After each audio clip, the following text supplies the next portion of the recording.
कामाक्षि देव्यम्ब तवाद्रदृष्ट्या मूकस्वयं मूककविर्यथासीत् तथा कुरु त्वं परमेश जाये त्वत्पादमूले प्रणतं दयाद्रे उत्तिष्ठोत्तिष्ठ वरदे उत्तिष्ठ जगदीश्वरे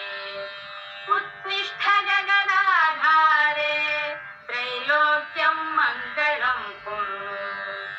शृणोषि कच्चिध्वनिरुत्थितोऽयं मृदङ्गभेरी पटहानकानां वेदध्वनिं शिक्षितभूसुराणां शृणोषि भद्रे कुरु